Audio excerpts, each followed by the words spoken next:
Next topic रहेगा mutual induction by two long solenoid. तो इसमें क्या करना हमें, सबसे पहले देखिए दो सोलेनॉइड बना लेंगे इस तरह से। ये हमारा फर्स्ट सोलेनॉइड हो गया, ये इसकी वाइंडिंग होगी, this is the first solenoid. एक एक चीज केयरफुली से देखिएगा। इसमें बच्चा लेंथ ले ली हमने L सोलेनॉइड की और नंबर ऑफ टर्न ले लिए N1 क्योंकि फर्स्ट सोलेनॉइड है। एरिया ऑफ ईच टर्न ले लिया हमने कैपिटल A।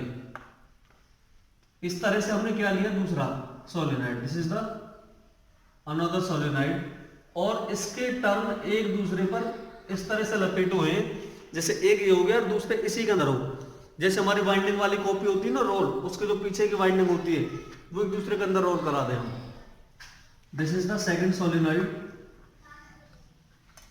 इसके जो नंबर ऑफ टर्न है वो ले ली बच्चा हमने N2, लेंथ उसकी भी सेम है और एरिया में एरिया दोनों के क्या रहेगा, सेम रहेगा, दोनों के एरिया सेम है। जैसे हमने पहले सोलेनॉइड से I1 करंट फ्लो कराया, तो I1 करंट पहले सोलेनॉइड से फ्लो कराया है, फ्लक्स होगा पहले में चेंज, कितना हमारा म्यू नॉट N1 I1। ये हमने कहां से लिया है, ये लिया हमने लॉन्ग सोलेनॉइड और टोरॉइडल सोलेनॉइड के अंदर कितनी मैग्नेटिक फील्ड बनती है वहां से टॉपिक है। तो हमारा फ्लक्स चेंज होगा इसमें सेकेंडरी कॉइल में कितना होगा, 5 to 1। 5 to 1 का मतलब सेकेंडरी कॉइल में फ्लक्स चेंज हो रहा फर्स्ट के द्वारा। अब हुआ क्या, नेक्स्ट टाइम हमने, और इसका कोफिशिएंट कितना आएगा, M21। M21 is the coefficient of mutual induction. Next time हमने क्या किया, इस सेकंड सोलेनॉइड से करंट फ्लो कराया I2।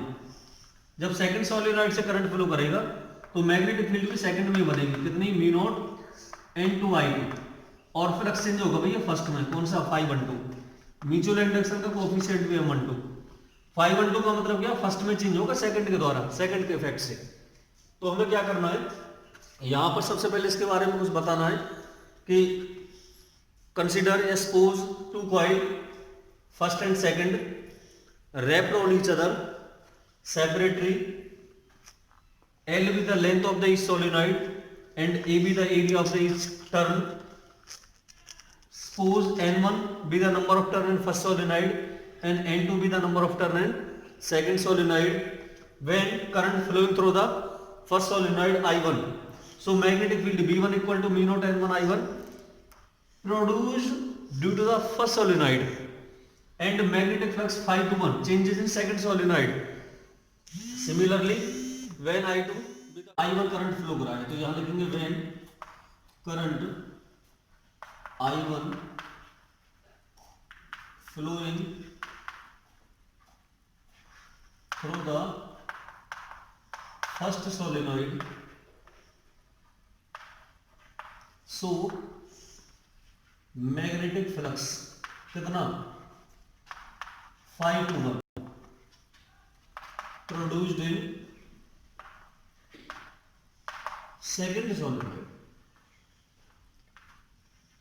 और मैग्नेटिक फील्ड कितनी प्रोड्यूस होगी, N1 I1। ये पहले सोलेनॉइड के अंदर प्रोड्यूस होगी। जैसे हमने I1 करंट फ्लो कराया इतनी मैग्नेटिक फील्ड बनी और सेकंड कॉइल में इतना फ्लक्स चेंज हुआ। ठीक है भैया, तो हम जानते हैं कि जो फ्लक्स है वो प्रोपोर्शनल होता है करंट के।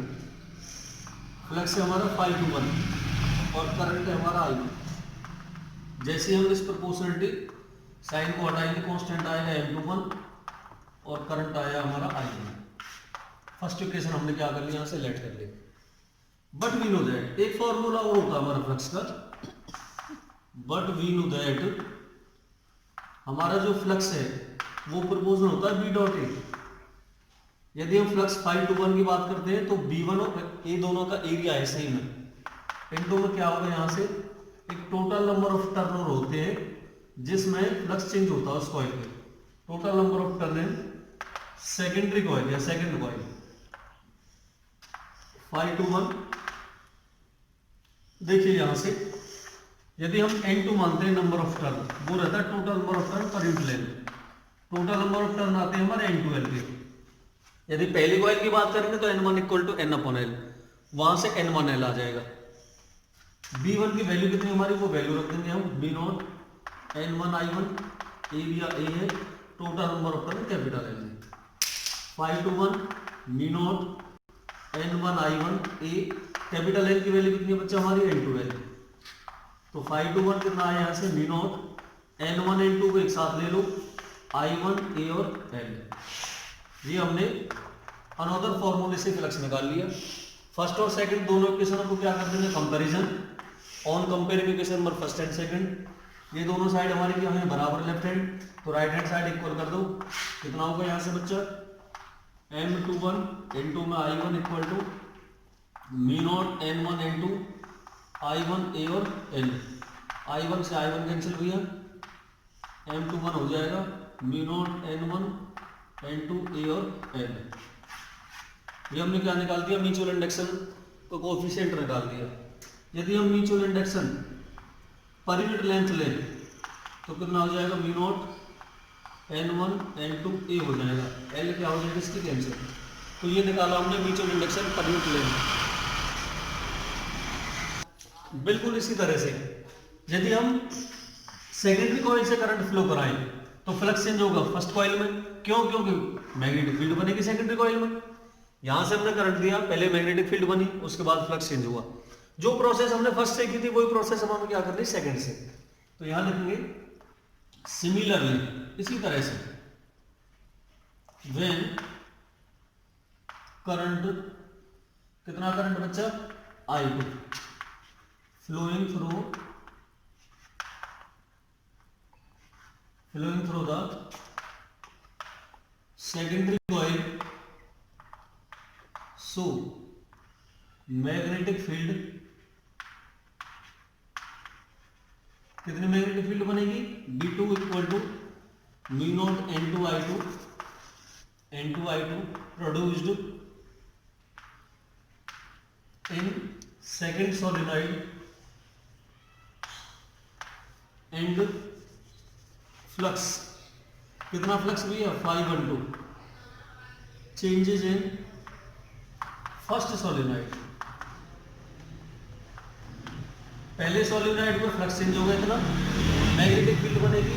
सेकंड वाले सोलेनॉइड में जब हमने करंट दिया है तो हम जानते हैं बच्चा flux is proportional to current, flux is proportional to current, 512 is proportional to current कितना हमारा I2, 512 हमारा कितना देखिए कोएफिशिएंट कितना आ जाएगा, कांस्टेंट जब हटाएंगे m12 इनटू I2, इसको मान लेंगे हम फर्स्ट इक्वेशन।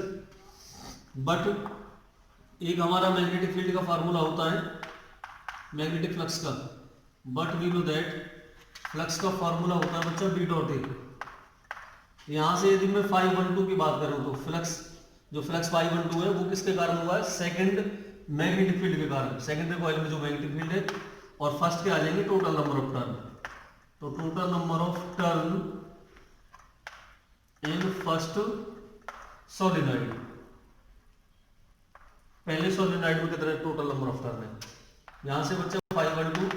तो B2 की वैल्यू कितनी है हमारी, B2 की वैल्यू हमारी मी नॉट N2 I2 ए उसका एरिया हो गया।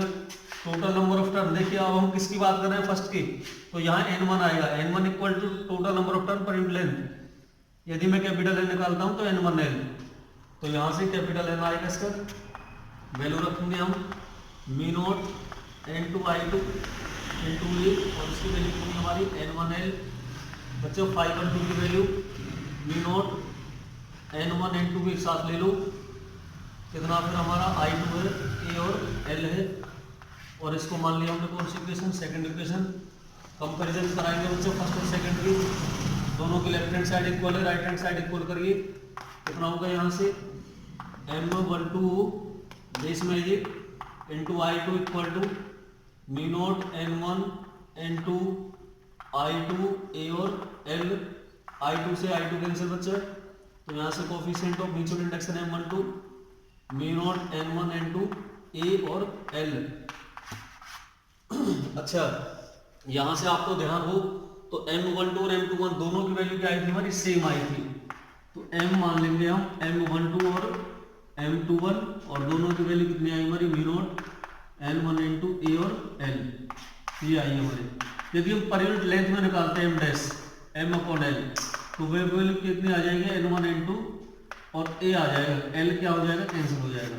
ये हमारा म्यूचुअल इंडक्शन पर यूनिट लेंथ में निकल गया। बहुत इंपॉर्टेंट टॉपिक है, कई बार एग्जाम में पूछा गया है, तो आप इस टॉपिक को ज़्यादा से ज़्यादा रिवाइज करिएगा, प्रैक्टिस करिएगा, रिटन एंड राइट करें, और आप चैनल को लाइक शेयर